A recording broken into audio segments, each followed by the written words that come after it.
이번에 리플 CEO가 딱 한마디를 던졌죠. 우리가 이겼다고 말이에요. 그런데 저는 이 말을 듣고 오히려 기쁘기보다는 솔직히 조금 무서운 생각이 들었습니다. 왜냐하면 이 한마디가 어쩌면 가장 위험한 신호일 수도 있기 때문이죠. 그래서 오늘 우리 구독자분들께 질문을 한 가지 먼저 드리고 싶어요.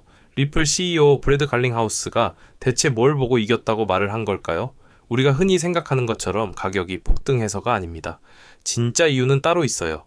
그리고 그 이유를 정확히 알고 나시면 지금 나오는 뉴스에 마냥 환호하면 안 되는 이유들이 같이 보이기 시작할 겁니다. 오늘 그 내막을 차근차근 풀어드릴게요. 자, 먼저 최근에 무슨 일이 있었는지 흐름을 살펴볼게요. 트럼프 측에서 본인 SNS에 글을 하나 올렸는데 내용은 정말 간단하면서도 강력했습니다. 그동안 암호화폐를 미워하던 세력들 때문에 수많은 암호화폐 산업이 해외로 쫓겨났는데 이걸 절대로 그냥 두지 않겠다는 내용이었죠.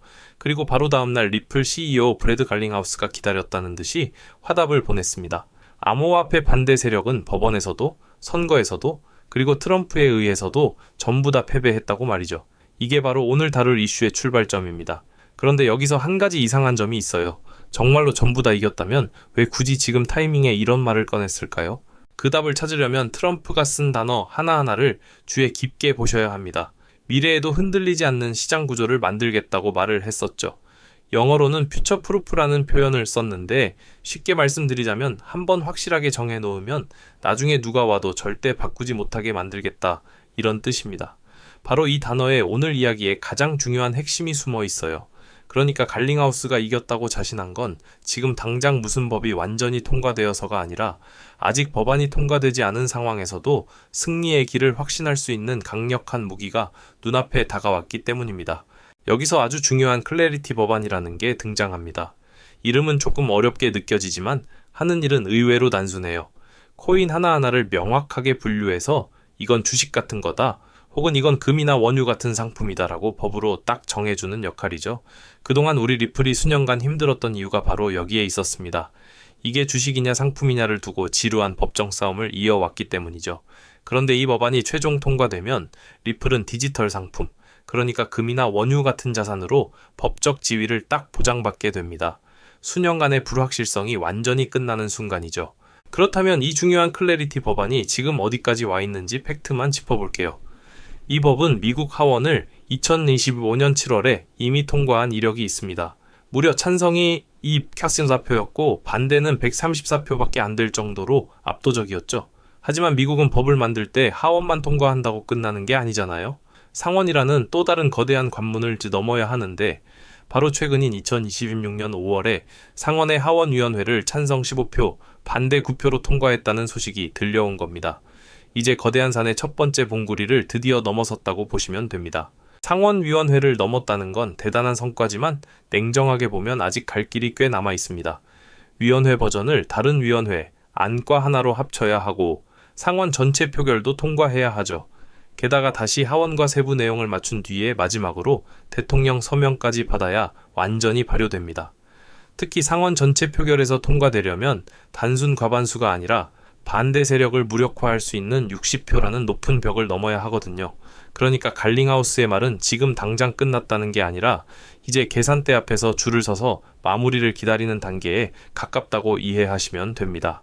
그런데 이 기다리는 줄에는 마감 시한이라는 게 존재합니다. 오늘 분석에서 두 번째로 주의 깊게 보셔야 할 포인트죠. 현재 공개된 일정들을 종합해보면 이 법안이 현실적으로 통과될 수 있는 최적의 시기는 올해 6월에서 8월 초 사이로 좁혀집니다. 왜 하필 지금 여름일까요? 바로 올해 11월에 미국 중간선거가 예정되어 있기 때문입니다. 이 시기를 놓치면 정치인들이 선거 준비로 바빠져서 법안 처리가 뒤로 밀리게 되고 자칫 잘못하면 2027년 새로운 의회로 넘어가 버릴 우려가 있어요. 그래서 이번 여름이 리플의 미래를 결정할 골든타임인 셈이죠. 많은 분들이 이 법안을 그냥 지나가는 호재 정도로 보시지만 이건 판도를 바꿀 엄청난 사건입니다. 핵심은 바로 영구성에 있어요. 법안이 통과되어 리플이 디지털 상품이라는 사실이 연방법에 딱 못 박히면 나중에 어떤 정권이 들어와도 이 분류를 마음대로 뒤집을 수가 없게 됩니다. 이게 바로 트럼프가 말한 미래에도 흔들리지 않는 구조의 진짜 의미죠. 그동안 리플 투자자분들이 마음속 깊이 가지고 있던 근본적인 공포, 즉 정권이 바뀌면 SEC가 또다시 소송을 걸고 괴롭히지 않을까 하는 불안감을 이 법안이 제도적으로 완벽하게 끝내줄 수 있습니다. 하지만 좋은 이야기만 하면 올바른 분석이 아니겠죠? 제가 처음에 왜 무서운 신호라고 말씀드렸는지 그 이유를 두 가지로 짚어볼게요. 첫 번째는 시장의 철칙인 소문의 사고 뉴스의 판다라는 패턴입니다. 리플은 지난 2024년 트럼프가 당선된 직후 단 2주 만에 155%나 폭등했던 기억이 있죠. 당시에도 가장 큰 수익을 낸 사람들은 호재가 다 발표된 뒤에 들어온 사람이 아니라 아무도 확신하지 못할 때 미리 자리를 잡았던 투자자들이었습니다. 즉, 모두가 환호하는 지금 이 순간이 호재가 이미 가격의 상당 부분 반영된 선반영 구간일 수 있다는 점을 경계해야 합니다. 두 번째로 눈여겨보셔야 할 변수는 역시 시장의 대장주인 비트코인입니다.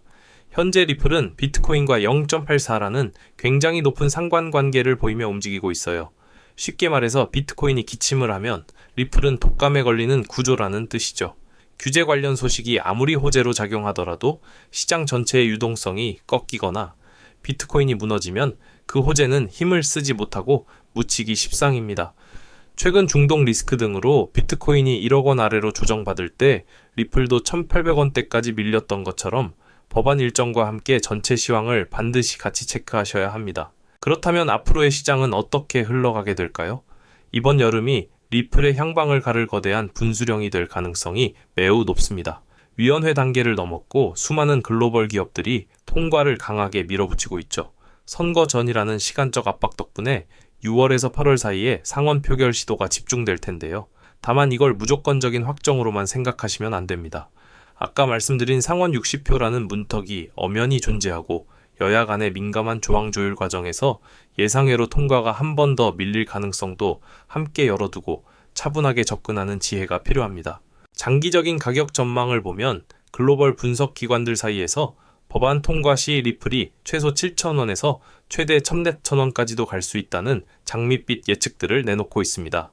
물론 리플이 가진 잠재력을 감안하면 충분히 기대해 볼 수 있는 수치이지만 어디까지나 긍정적인 시나리오를 전제로 한 예측치일 뿐이죠. 우리가 주목해야 할 것은 당장 내일의 가격 숫자가 아니라 리플이 제도권의 완벽한 중심 자산으로 우뚝 서는 근본적인 펀더멘탈의 변화입니다. 이 가치를 알아보는 눈이 투자의 성패를 가르게 됩니다.